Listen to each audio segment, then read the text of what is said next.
Mesdames et messieurs, bonjour.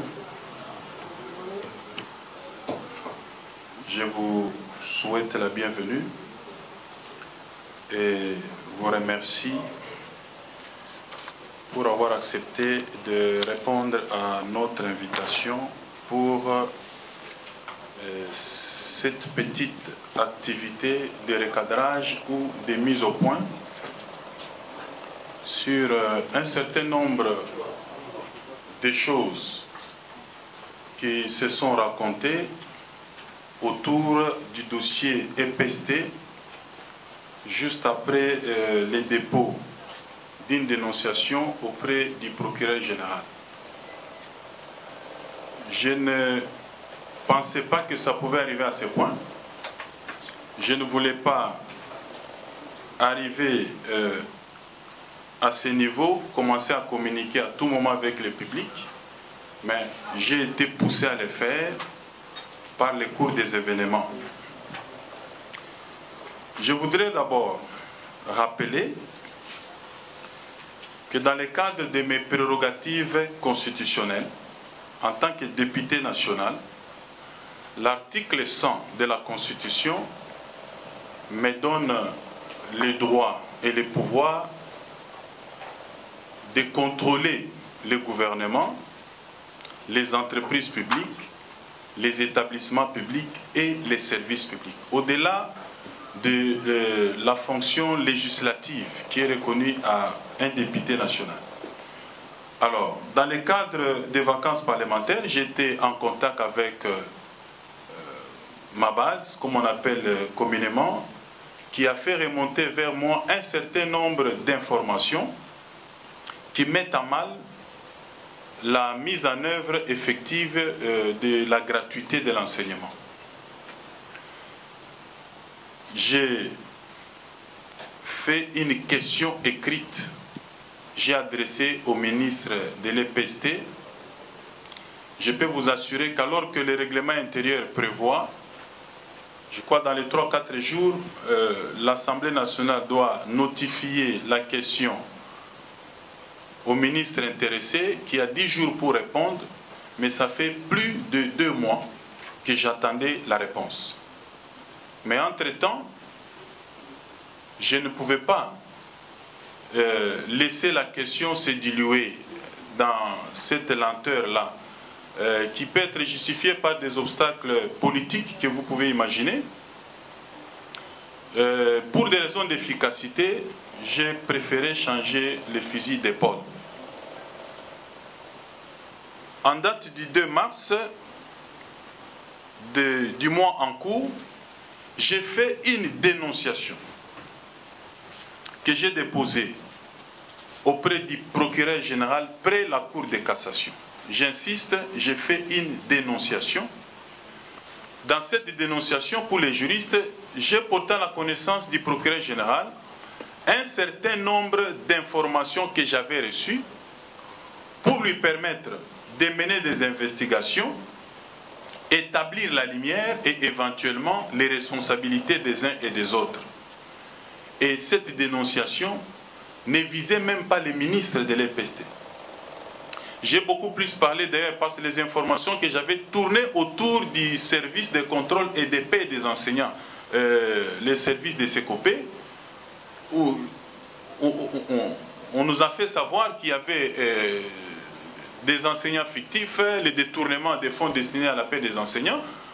Alors, on est limité par rapport au pouvoir d'investigation. J'ai dit que les procureurs généraux pouvaient le faire et nous donner toute la lumière. Ce n'était pas une plainte déposée contre les ministres, mais curieusement, et contre toute attente, juste après le dépôt de la dénonciation, j'ai fait un déplacement à l'intérieur dans le cadre de mes enseignements. J'ai commencé à recevoir des informations. J'ai suivi aussi personnellement que les ministres s'étaient déployés dans la presse. Et ces lieutenants, un groupe de gens qu'on appelle aujourd'hui communicateurs, qui se sont emparés de la situation pour vilipender ma démarche et me vilipender moi-même dans les médias et sur les réseaux sociaux. Et vous tous, vous avez suivi. Ils ont raconté un certain nombre de choses et je m'étais dit qu'il était important de faire un point de presse pour apporter quelques précisions sur ce qui se raconte et vous démontrer aujourd'hui que ma démarche est sérieuse.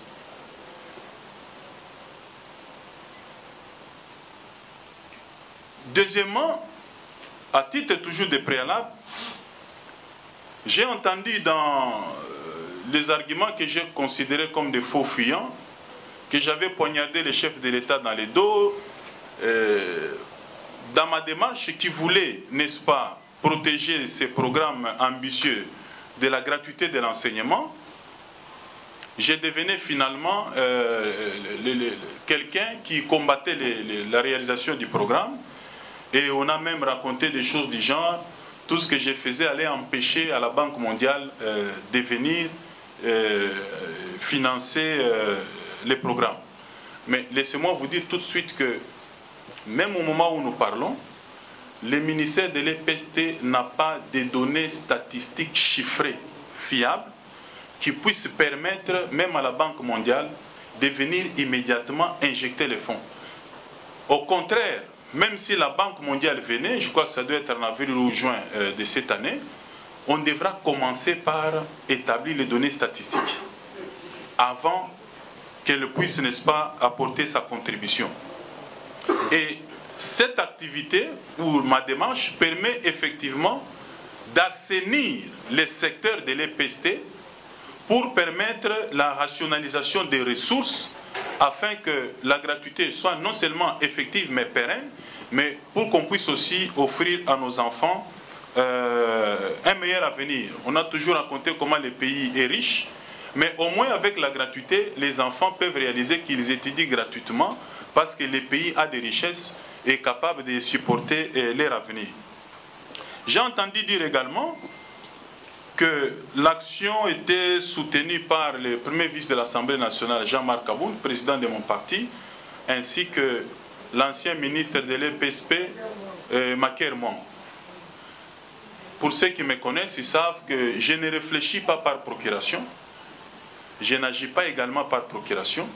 J'ai un certain nombre de dossiers que je suis en train de suivre, notamment la vallée de la Funa, on est en train de spolier ces terrains-là, les marchés Matalikibala, mais personne ne m'a dit qu'il y avait quelqu'un derrière. Et au moment où je vous parle, il y a des ministres sur ces dossiers-là, à qui on a adressé des correspondances, qui n'ont pas réagi. Mais demain, lorsqu'on prendra la tangente sur eux, on dirait également qu'il y a quelqu'un derrière qui est en train de... Comme si, en tant que député national, je ne suis pas capable de réfléchir sur une voie et l'amener à bon port, sans être influencé. Encore que Maker Mwango, qui est député, je n'ai jamais eu même 10 minutes avec lui, même dans un restaurant, ou même debout à l'Assemblée nationale en train d'échanger. À part bonjour, le reste, je ne sais pas. Je ne sais même pas à quel moment on s'est réunis autour de ça. Le président de mon parti, jamais j'ai reçu des instructions dans le cadre de ces dossiers qu'il faut aller mener telle action pour aller nuire tel ou tel autre ministre. Ce sont des faux fuyants. Au lieu de répondre aux vraies questions qui sont posées, on cherche des faux fuyants pour chercher des arguments politiques et politiser la chose. Pourtant, la gratuité de l'enseignement profite premièrement à nos enfants.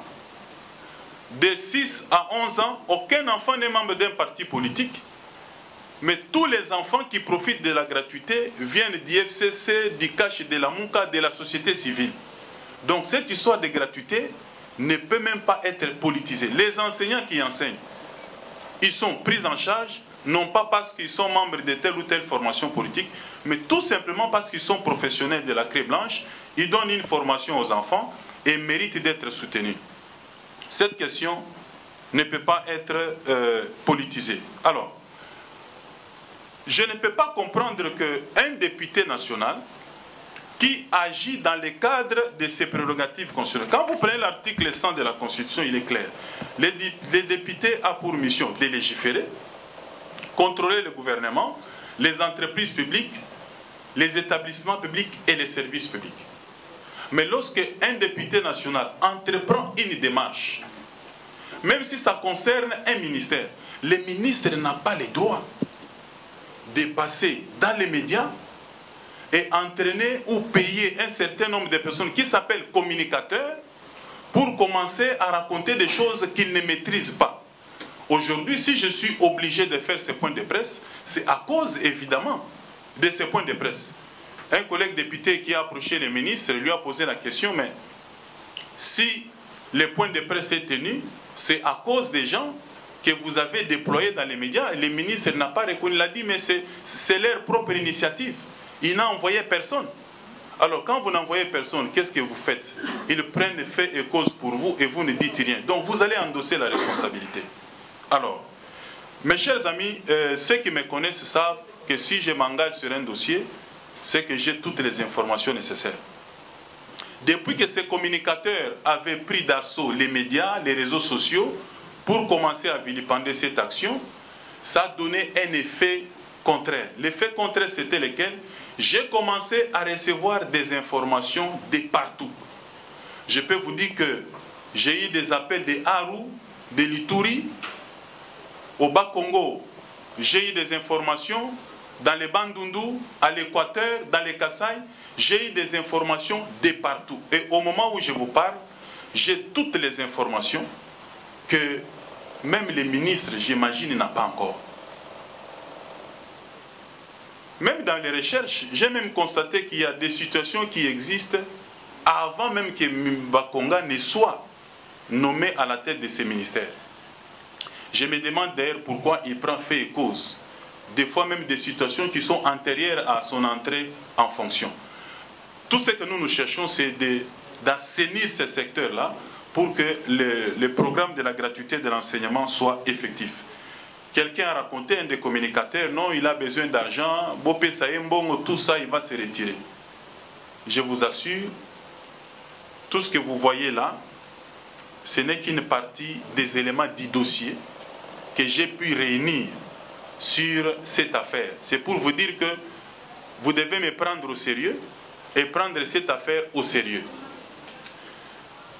Vous pouvez vous imaginer que dans ce que je reproche au ministre de l'EPST, il y a des décisions qui mettent en mal la gratuité de l'enseignement, mais il y a également des actes frauduleux, des faux usages de faux et des détournements pour lesquels j'ai saisi le procureur général. Mais à part le procureur général, j'ai également le même jour saisi le Premier ministre pour lui demander d'annuler cette série d'arrêtés pris par les ministres de l'EPST qui mettent en mal la gratuité de l'enseignement, à tout le moins suspendre d'abord leur mise en œuvre en attendant l'issue des enquêtes. J'attends la réponse du Premier ministre. J'ai également saisi la présidente de l'Assemblée nationale subsidiairement à ma question écrite pour lui demander de mettre en place une commission parlementaire pour enquêter sur tous ces faits. Avec l'ampleur des informations que j'ai, j'imagine que la commission parlementaire ne suffira pas. Il nous faut une commission interinstitutionnelle qui va impliquer presque toutes les institutions, la présidence, le gouvernement, l'Assemblée nationale et même la justice, pour que la lumière soit faite une fois pour toutes et que ce secteur soit totalement assaini. Je vais vous donner quelques informations pour vous montrer que tout ce que nous disons, nous ne sommes pas en train de spéculer. En ce qui concerne des décisions qui mettent en mal les principes de la gratuité de l'enseignement, je vous informe, il y a ceux qui le savent d'ailleurs, que le ministre a pris un arrêté pour créer 10 provinces éducationnelles qui ramènent le nombre de 48 à 58. Déjà, on avait 48 provinces éducationnelles. Il en ajoute 10, on est à 58. Même à l'époque où l'ancien ministre qui l'avait précédé avait ramené de 30 à 48, il avait ajouté 18 provinces éducationnelles. On avait estimé par les experts du secteur que c'était de trop. Mais là, il ramène de 48 à 58. Pourquoi cette décision met en mal la mise en œuvre de la gratuité? Parce que ça vient alourdir le budget qui est alloué à la gratuité de l'enseignement. On a besoin de ressources financières pour que ces programmes soient réels, réalistes et puis même pérennes. Mais avec tout ça, il est difficile de réaliser. On peut même commencer à connaître dans les jours qui suivent des grèves parce qu'on n'aura pas assez de ressources. Parce que la création d'une seule province éducationnelle entraîne un certain nombre de conséquences. D'abord, dans une province éducationnelle, vous avez une direction provinciale de SECOPE, vous avez l'inspection provinciale de contrôle, vous avez l'administration donc Proved, et chaque service comprend en son sein au moins 90 personnes. Et quand vous prenez 90 personnes, multipliées par 3 de ces services, multiplié par 10, vous avez 2700 personnes qui viennent s'ajouter sur les 12 960 agents qui existaient avec les 48 Proved. Et là, c'est juste pour les bureaux gestionnaires. On ne parle pas d'enseignants. On ne parle pas encore d'enseignants. Donc, on vient alourdir les budgets juste avec les personnels administratifs des bureaux de gestionnaires, mais les professionnels de la CRE est encore isolé parce que tout ce qu'il y a comme budget va se diluer dans les bureaux gestionnaires et l'enseignant ne touchera rien. Et quand vous prenez un salaire minimum de $200, vous les multipliez par 2700 personnes, ça vous donne 500 000 $ qu'on pouvait épargner. En francs, on est à 918 millions de francs. Et chaque service créé par une province éducationnelle a besoin au moins de 500 000 francs pour les frais de fonctionnement par Proved. Quand vous multipliez par 10, vous êtes à 5 millions. Vous prenez l'IPP qui a besoin d'au moins 450 000 francs par mois pour les frais de fonctionnement. Vous multipliez par 10, on est à 4 600 000. Et vous prenez les SECOPE. C'est là qu'il y a des grands problèmes, des graves révélations au niveau des SECOPE. Les frais de fonctionnement pour les SECOPE, les services de contrôle et de paye, c'est 11 millions de francs par mois. Ça, c'est les frais de fonctionnement. 11 millions. Mais renseignez-vous, au SECOPE, là, les gens ne font rien. D'abord, les experts m'ont révélé qu'on a besoin même juste de 10 ou 15 personnes au maximum. Ça suffit. Mais au SECOPE, je vais vous donner les chiffres tout à l'heure, toutes les personnes qui œuvrent au sein du SECOPE touchent des salaires, on peut me dire 4 fois supérieurs à celui qui enseigne réellement sur terrain. Et vous avez au ministère de l'EPST à peu près 50 directeurs qui sont payés pas seulement par le Trésor public, mais même au titre de SECOPE parce que les salaires là-bas sont faraminés. C'est comme ça que je ne suis pas surpris de voir qu'un directeur de SECOPE, un service public, qui se permet de tenir un point de presse pour répondre à un élu du peuple. Un député national, à part le président de la République, le député national est élu au suffrage universel direct. J'ai bénéficié de la confiance du peuple, j'ai été en contact avec la base dans nos circonscriptions, on a été dans les fins fonds de nos circonscriptions pour solliciter la confiance. Et on a passé un contrat avec nos électeurs qui ont investi en nous cette confiance-là pour nous demander d'aller travailler correctement et ne pas faire comme les autres.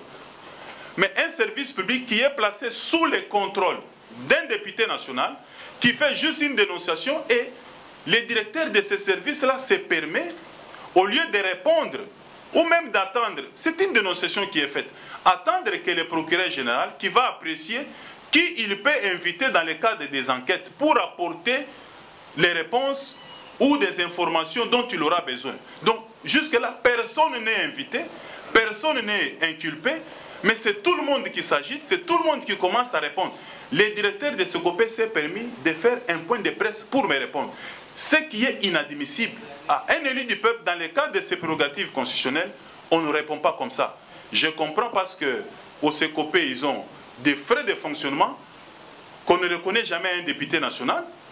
Au SECOPE, ils touchent peut-être même mieux que les députés nationaux. C'est comme ça que ça a donné à ces directeurs toute cette arrogance. Alors, vous allez prendre toutes ces 10 provinces éducationnelles, quand vous faites ce que ça demande en termes de coûts, et puis vous associez le fait qu'il n'y a pas d'infrastructure, il faut chercher des locaux pour ça, soit il faut louer ou acheter, il faut chercher les meubles des bureaux, ainsi de suite. toutes ces infrastructures-là vont nécessiter encore des fonds qui viendront encore alourdir les budgets. Je me suis renseigné chez les experts dans les domaines, ils m'ont dit, même avec 30 provinces éducationnelles, on peut gérer la situation. Pourquoi créer d'autres provinces éducationnelles? C'est pour trouver des places pour caser les membres de certains partis politiques. Ce que j'ai dit, j'assume, parce que j'ai des informations. Quand vous prenez même les directeurs provinciaux, en tout cas des sous-provinces, des provinces, on va vous dire qu'à un moment donné, quand on a lancé la gratuité, les missions qui étaient allées à l'intérieur ont commencé, c'est-à-dire quelqu'un à partir de Kinshasa, il appelle un directeur en province pour lui dicter des noms afin d'ajouter sur les listes. De manière à ce qu'à ce jour, quand on a lancé la gratuité de l'enseignement, il y avait 68 000 nouvelles unités qui étaient connues officiellement. Et d'ailleurs, même si on le dit que c'était officiel, mais déjà dans les 68 000 là, il y avait déjà des fictifs. Des fictifs, c'est-à-dire des personnes qui ne sont pas professionnels de la craie blanche, ils n'enseignent pas, mais on a juste mis les noms pour qu'à la fin de chaque mois, qu'il aille recevoir 750 000 francs à la banque. Alors, on est allé de 68 000 à plus de 500 000 nouvelles unités. Alors, quand vous prenez 500 000 nouvelles, 68 moins 520 000, faites le calcul, 500 000 agents moins 68. Alors, vous voyez le nombre de nouvelles unités qu'on a ajoutées, multipliées par leur salaire. Je peux vous assurer qu'il est difficile de réussir la gratuité dans ces conditions. Et pourtant, je peux même prendre le risque de l'affirmer, que si on peut assainir ce secteur, rien qu'avec nos propres ressources, sans attendre les bailleurs de fonds, nous pouvons financer la gratuité nous-mêmes. Mais le problème, c'est que si vous avez par exemple 100 enseignants et personnels confondus, vous avez peut-être 20% d'enseignants, 80% c'est des personnes qui sont dans les bureaux gestionnaires, qui viennent juste alourdir les budgets. Au niveau de ces COPE, vous avez, d'après l'organigramme, 30 agents suffiraient. Mais officiellement, on est à 55. Mais quand vous prenez les listings des pays, j'ai des preuves. Tout celui qui doute, je vais lui balancer tout ça à la figure, il va voir. Tout ce que j'affirme, il y a des preuves. Et vous allez voir. Sur les listings, alors qu'on reconnaît 55 agents au niveau de ces COPE, mais sur les listings, 121 agents apparaissent. Mais d'où viennent d'autres qui touchent au moins un salaire minimum de 750 000. Je me dis, ça ne sert à rien de rester à l'Assemblée nationale. Si ça continue, mieux vaut aller au COPE. Faire comme tout le monde. Vous avez des directeurs qui sont payés comme agents de COPE parce que c'est là qu'il y a l'argent. La problématique des écoles fictives. Vous avez un arrêté ministériel qui est dupliqué sur plusieurs écoles. Par exemple, la référence d'un arrêté qui a créé une école, ce même arrêté peut être repris 3, 4, 5, 10 fois. Soit disant il a créé une autre école, alors qu'en réalité c'est un faux arrêté. Et il y a aussi des arrêtés qui créent une école, mais quand vous descendez sur place, cette école-là n'existe pas. Et pourtant, une école fictive suppose qu'il y a des enseignants fictifs qui sont payés. Une école fictive suppose qu'il y a des frais de fonctionnement fictifs qui sont payés. Il y a des bureaux gestionnaires au sein desquels œuvrent un certain nombre de personnes qui sont mieux payées, mais qui sont fictifs. Et c'est de l'argent qui se volatilise. Pour la problématique des faux arrêtés, j'ai toutes les données de toutes les provinces. Quand vous voyez par exemple un tableau comme ça, partout où il y a les rouges, on indique les faux arrêtés. Là où il y a les verts, ce sont les vrais arrêtés. Et ça, c'est pour toutes les provinces de notre pays. Donc c'est pour vous dire que ce travail mérite une commission interinstitutionnelle pour faire un grand travail de toilettage. Et je sais que c'est un grand travail. Vous avez une autre problématique, c'est celle des écoles privées. Mais certaines écoles privées, j'ai des preuves, qui sont reprises sur la liste des écoles conventionnées. Soit catholiques, soit kimbanguistes, soit protestantes. Mais une école privée. Vous prenez certains enseignants des écoles privées qui sont alignés sur les listings comme s'ils étaient enseignants des établissements publics. Nous avons des éléments. C'est comme ça que tous ceux qui passent à la télé, là, communicateurs, ils vont faire de la politique, alors que nous sommes devant un dossier qui est sérieux, pour lequel l'avenir de nos enfants en dépend. Donc les communicateurs, je crois qu'ils peuvent continuer. Maintenant, au point où on est arrivé, c'est à cause de leur imprudence qu'on est obligé de faire certains recadrages. Donc alors, sur tout ce que j'ai indiqué, vous avez certaines décisions qui sont prises, soit par règlement de compte, et même certaines décisions qui sont monnayées. Il y a eu permutation des inspecteurs des IPP, parce que soit il y a un règlement de compte, soit il y a quelqu'un qui a payé de l'argent, soit on veut positionner quelqu'un dans un parti politique. Et tout ça, ça crée des problèmes. Vous avez certaines écoles privées également, qui sont, comme je l'ai dit ici, considérées comme des écoles publiques et qui exigent même les frais de fonctionnement. J'ai la documentation, j'ai les éléments.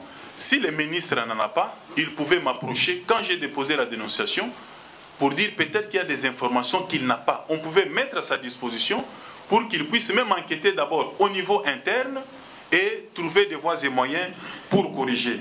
Mais lui, il a préféré mettre sur ma route les communicateurs qui viennent faire de la politique dans un dossier sérieux. Il n'est pas permis à un ministre, alors que le député ne fait que son travail, de lui répondre ou de lui envoyer des gens pour commencer à lui répondre. Ça, je ne cesserai de le dire.